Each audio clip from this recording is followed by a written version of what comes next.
O que é melhor? Um aterramento conectado a estruturas metálicas e também ao neutro ou totalmente isolado? Quer saber a resposta? Então se liga. Você também já deve ter ouvido de muitos profissionais da eletricidade que um aterramento totalmente isolado de estruturas metálicas e do neutro é muito mais eficiente. Você deve ter visto também esses profissionais afirmarem que vão fazer um sistema com algumas hastes, conectar e assim você estará totalmente seguro. Será que é verdade? Será que um tipo de aterramento desse é eficiente? Será que ele vai te causar algum problema? É isso que nós vamos ver agora na prática. Vamos então à configuração mais simples de um sistema de aterramento, muito comum de se ver e que alguns chamam de TT por estar separado. Eu tenho aqui uma haste conectada a um barramento, aqui eu aterrei a carcaça desse equipamento e esse aterramento não está conectado a mais nada, nem a estruturas metálicas e nem ao neutro.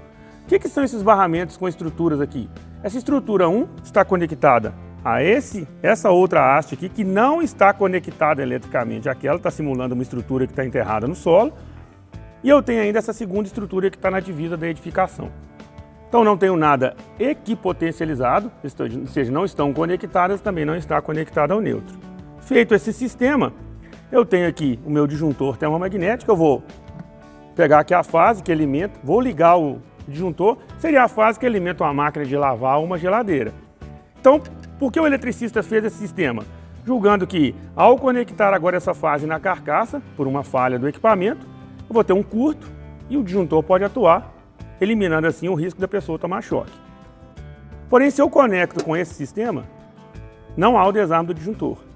As pessoas têm a ilusão de que se eu fincar uma única haste no solo e conectar nele a fase, vai haver um curto-circuito. Não vai.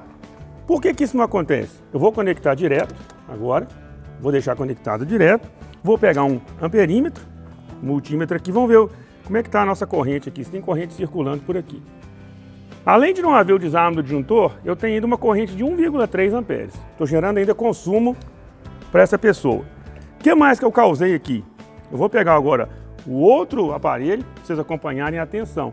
Vamos medir aqui a tensão entre estruturas, entre as minhas duas estruturas. 16,8 volts, quase 17 volts. Por que eu tenho tensão entre essas estruturas se elas não estão conectadas eletricamente? Indução no solo. Eu tenho a indução da tensão no solo e está induzindo potenciais entre essas estruturas. Por quê? Por que esse disjuntor não atuou? Porque o que eu tenho entre esse ponto aqui de retorno para voltar ao meu neutro, o meu neutro aqui está na entrada aterrado, eu tenho o solo. A impedância do solo é muito alta. Eu tenho um valor de curto-circuito muito baixo. A impedância do solo está limitando o meu curto-circuito, juntamente com o valor da minha resistência de aterramento. Nessa condição agora, se o nosso usuário, vou ligar aqui esse DR com um resistor de 2.500 ohms está simulando o ser humano, se ele atuar porque passou uma corrente fatal. Então, o usuário está aqui em contato com uma estrutura que não está eletricamente conectada lá e vai conectar o equipamento, vai se conectar ao equipamento. Quando ele entra em contato com a carcaça, ele é eletrocutado, porque eu tenho essas diferenças de potenciais que nós mostramos ali. Então eu sei que agora fica aqui a seguinte questão, vamos aumentar essa quantidade de hastes, assim eu vou ter uma maior eficiência desse aterramento e resolve esse problema. Será? Muito bem, temos a mesma condição, exceto pelo fato de que agora eu tenho mais duas hastes conectadas ao sistema. Muito comum de se ver também, 3 hastes em linha, melhorando assim o meu valor de resistência de aterramento, mas o resto da estrutura continua a mesma. Então, se eu ligar o disjuntor agora, provavelmente vai fechar o curto e ele vai atuar, não vou colocar o usuário em risco. Será? Liguei. O meu usuário continua em risco, ele foi eletrocutado de novo. Por quê? Porque eu tenho, com um melhor aterramento, eu tenho uma corrente maior, eu tenho uma resistência de aterramento menor, tenho uma corrente maior, e tenho também uma maior indução. Vamos olhar entre as estruturas. Aumentei a minha tensão para quase 19 volts. Por que isso? Porque eu não fiz a equipotencialização. Pronto, agora eu já equipotencializei. Será que agora está resolvido o problema? Será que a hora que eu ligar meu disjuntor, agora com todas essas estruturas, eu vou ter um curto que vai desarmar esse disjuntor? Vou parar com os problemas de indução? Vamos verificar? Liguei novamente, o disjuntor não desarmou. Vamos ver o nosso usuário? Se o nosso usuário vem agora e toca, como ele está no mesmo potencial, eu resolvi o problema. Será? Vamos verificar uma outra questão. Eu tenho lá na extremidade o meu TNS, o meu neutro está naquele barramento. Vamos ver o que acontece agora se esse usuário tiver numa estrutura dessa e conectado ao neutro. Foi eletrocutado novamente. Eu criei agora um potencial entre o meu neutro, da minha instalação, e as estruturas. Continuo causando um problema. Porque as pessoas têm a ilusão de que simplesmente o fato de eu ter o aterramento e o aterramento estar conectado a uma carcaça, ele vai escoar tudo para a terra e eliminar o problema.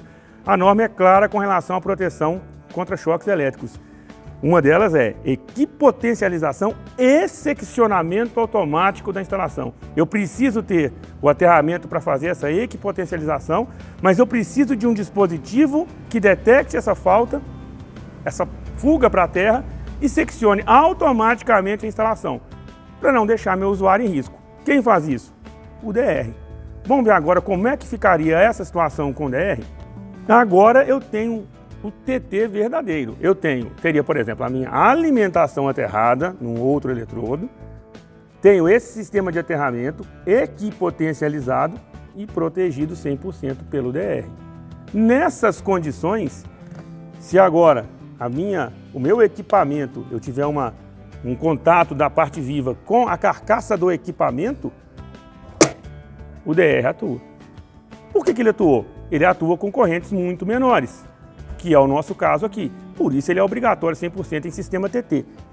A única coisa que a norma fala aqui, que entra agora a questão da resistência desse tipo de aterramento, é que eu tenho uma regra, ela me dá no anexo valores de tensões induzidas que são aceitáveis, dependendo das condições da pessoa, pele seca, pele úmida ou imersa.